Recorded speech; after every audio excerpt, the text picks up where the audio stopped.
Hello' viewers, Hare Krishna. কি খবৰ আপোনালোকৰ? আজিৰ ভ্লগটো ৰাতিপুৱাৰ পৰাই আৰম্ভ কৰিছোঁ। আজি হয় জন্মাষ্টমী আৰু আপোনালোকে কেনেকৈ পালন কৰিলে কমেণ্ট কৰি জনাব।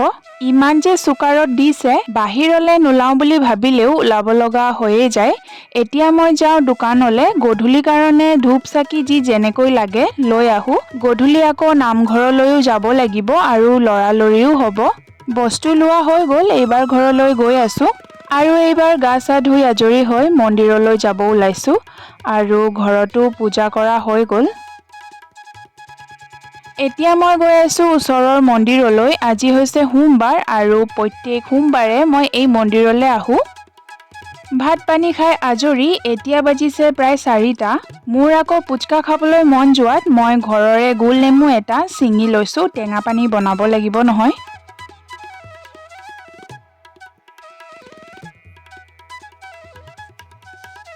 আৰু এয়া পুচকা বনায়ো হৈ গ'ল, এইবাৰ খোৱাতহে কথা। আপোনালোকে বাৰু পুচকা কেইটা খাব পাৰে কমেণ্ট কৰি জনাবচোন। যদি 10টা পাৰে 10 লিখিব, যদি 20টা পাৰে 20 লিখিব।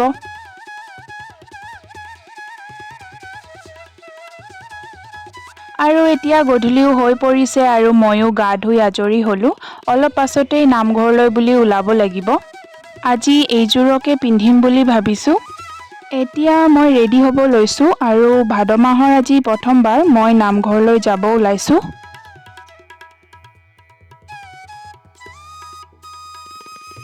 এয়া দেখিলেনে, যোৱাৰ সময়তে বৰষুণ দি দিলে। এতিয়া আৰু উপায় নাই, ৰৈ থাকিব লাগিব। ময়ো ৰেডি হৈ বহি আছোঁ। অলপ বৰষুণটো ৰখোতেই আমিও যাব ওলালোঁ। বেছি দূৰ নহয়, খোজেৰেও যাব পাৰি। আৰু এয়া আহি আমি নামঘৰ পালোহি।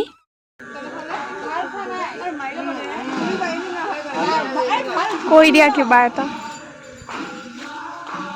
কৈ দিব কিন্তু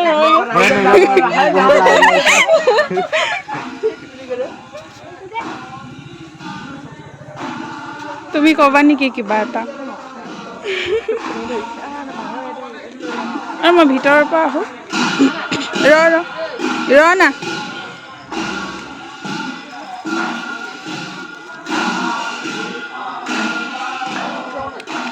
এতিয়া মই চাকি জ্বলাবলৈ আহিলোঁ। বহুত সময় ৰ'ব লগা হ'ল, বহুত ভিৰ আছিলে। এতিয়াহে খালী জেগা অকণমান পাইছোঁ। এতিয়া আচলতে কাৰেণ্ট নাই, সেইকাৰণে নামঘৰখন অকণমান আন্ধাৰ হৈ আছে আৰু অলপ বতাহ বৰষুণ দিলেইতো কাৰেণ্ট কাটিয়েই দিয়ে।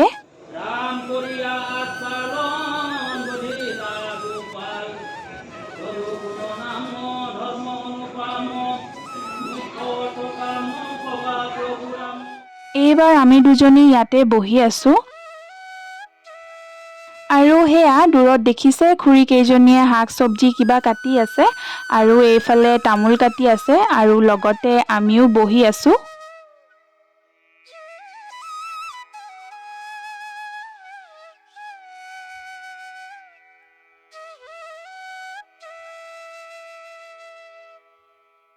আজি ইয়াতে বইল ভাত খুৱাব, সেইকাৰণে এইফালে ভাত বনোৱাৰ যোগাৰ কৰি আছে।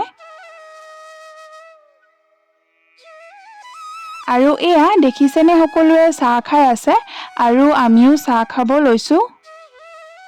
কাৰেণ্টটো আহিলে আৰু আমিও ভিতৰলৈ আহিলোঁ ভাগৱত পাঠ শুনিবলৈ।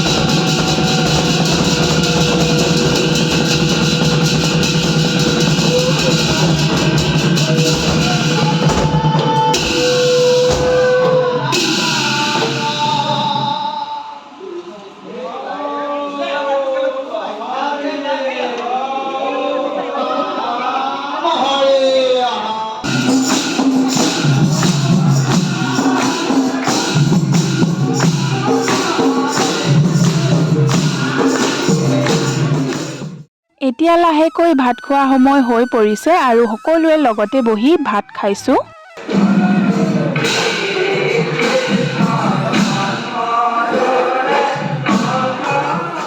ভাত খাই বৈ এইবাৰ আকৌ ভিতৰলৈ আহিলোঁ আৰু এতিয়া হৈছে প্ৰসাদ বিলোৱাৰ সময়।